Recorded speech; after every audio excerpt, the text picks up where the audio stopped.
quiet week this week. No, I mean it. A quiet week this week. Aside from, my family coming to visit and swapping over the kids' bedrooms, the computer club, and a couple of other little bits. Other than that, it's been a quiet week. So I don't actually have that much to talk about. But do you think I'm going to gas bag for the next 6 minutes about rubbish that you're probably not interested in? Oh yes.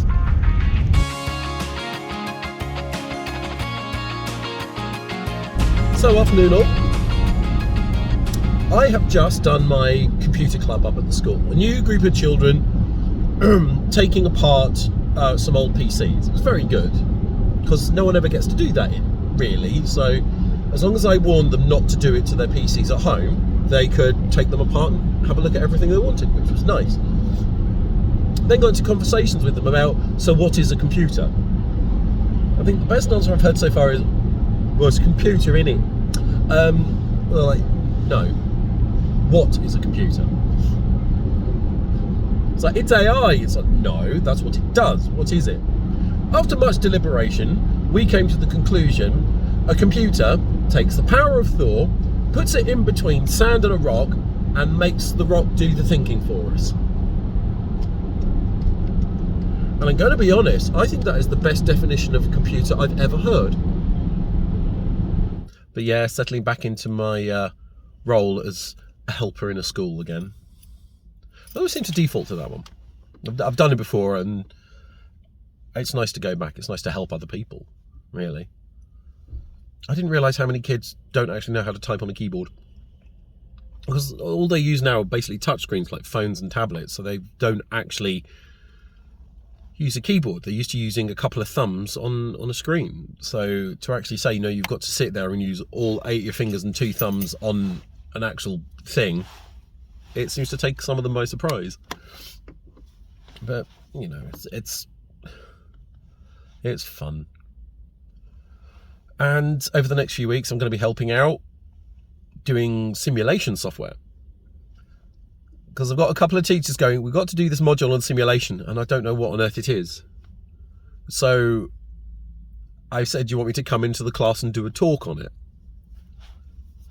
And so how can you show what a simulation is? It's like, well, the only thing I could think of at the time was, what simulation software do I have free access to?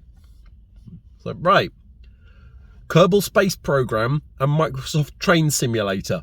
I own both of those, so I've put them on a laptop, and I'm going to take it in, and I'm going to simulate a launch into space, and I'm going to simulate driving a train. And try and explain that the whole point of a simulation is allowing you to do something, and if it goes wrong, you can reset it. I think that kind of covers it. But no, I've had a lot of fun today because I only went in for 25 minutes to do the club, and then I happened to walk past the head who was swearing about the fact she can't do any Zoom calls because of the new firewall. And so tell you what, I'm here, I'll have a look at it. That was 12:30. It's now 3 o'clock and I've only just left. But I got Zoom working. It is...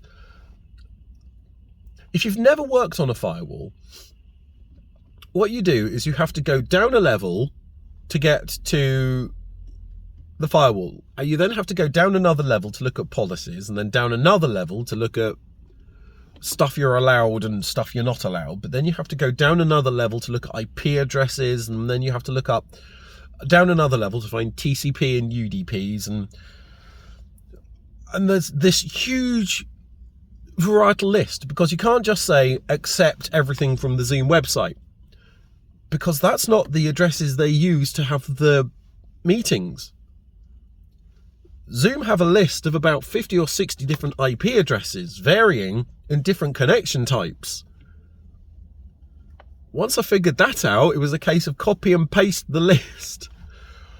And reset the policy to say, look, all of these are allowed. Save them as a little thing called Zoom, and then say apply Zoom.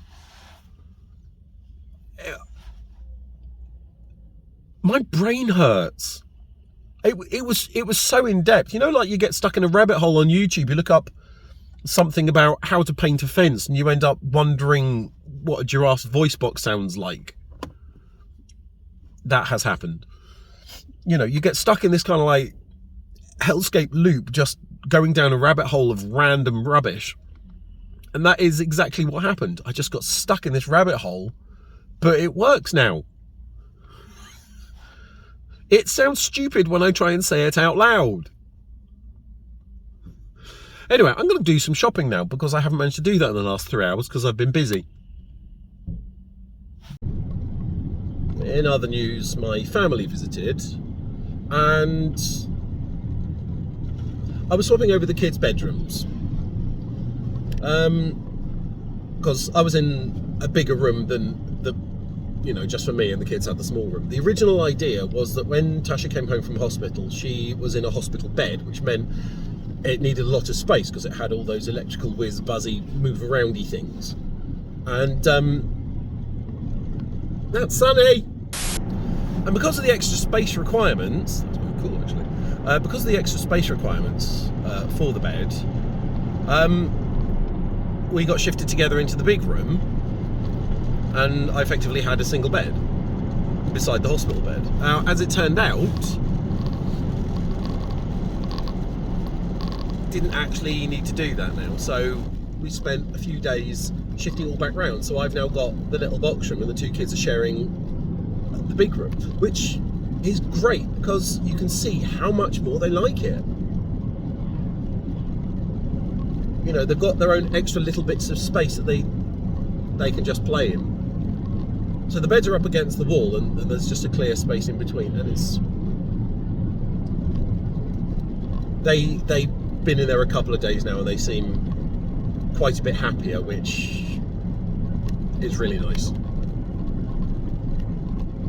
What's also quite nice is the fact that my mum was visiting, give me a hand with all this, and she said how much healthier the kids looked now. Because I mean, the last time she saw them was like just after all this had started, in pretty much a year ago, and she said she could tell that they'd put weight on, and they seemed happier in themselves and a lot less stressed, and the same with me. And that's nice to hear, because I see me and the kids every single day, and I don't see the changes. So when somebody you trust comments on how much things are changing for the better, it's appreciated. But it's nice to actually feel like I'm actually doing okay. Because inside my little bubble, I have no idea. Anyway, it's been a long week. It's the start of another one. Seb has swimming today. He decided he wanted to remember his swimming kit and forget everything else. So I'm now on my way home to go and get his book bag and his lunchbox and his water bottle, his reading record. He is luckily enough wearing clothes. Nearly wasn't this morning.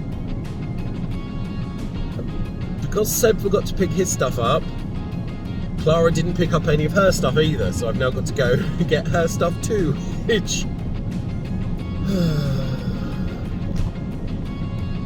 Anyway, I shall see you next time. Bye for now.